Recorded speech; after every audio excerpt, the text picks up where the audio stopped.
Hey everyone, and welcome to my channel. In today's video I will be sublimating for the first time ever. I've decided to test out sublimation on acrylic paper clips since it is a product I am thinking of adding to my shop. So come along as I learn how to sublimate and let's see how it turns out.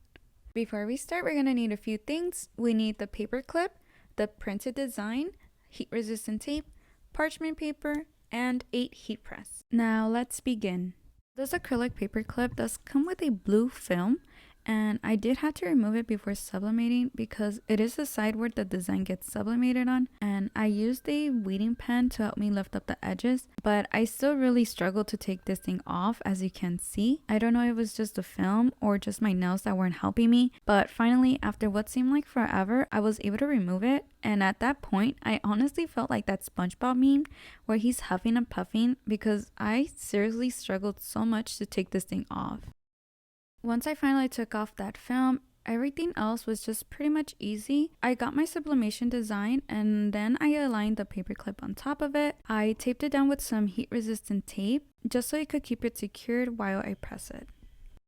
After securing the paper clip onto the design, I heated up my heat press to 364 degrees, and I did see that when sublimating there could be some color transfer onto your heat press. So what I did to protect my heat press from this, I simply cut up some parchment paper and folded it in half. Then I placed the paper clip inside of the parchment paper with the design on top and the paper clip on the bottom.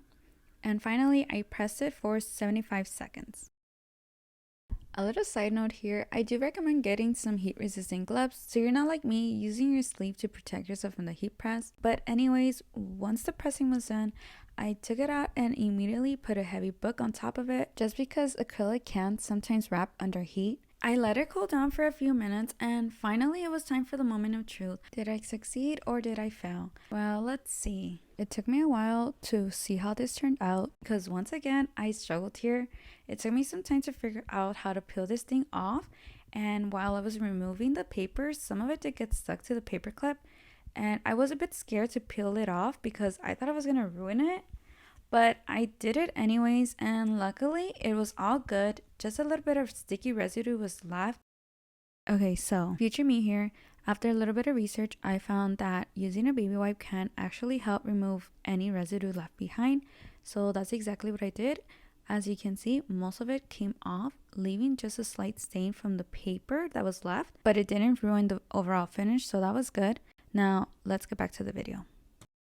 And once everything was complete, the last step was to remove the clear film on the other side that wasn't sublimated. And there you have it. Look how gorgeous this paper clip turned out. It's the perfect way to keep your papers organized with a little extra touch, or you can even use it as a little cute bookmark. Overall, I love how this turned out. It has a glossy finish in the front and a matte finish in the back. And I'll be adding these to my shop soon, so make sure you follow me on my socials to stay tuned for any updates. Let me know in the comments what other cute designs you would like to see on these. And if you like this video, please give it a thumbs up and hit the subscribe button for more small business content. Thank you so much for watching, and I'll see you in the next one. Bye!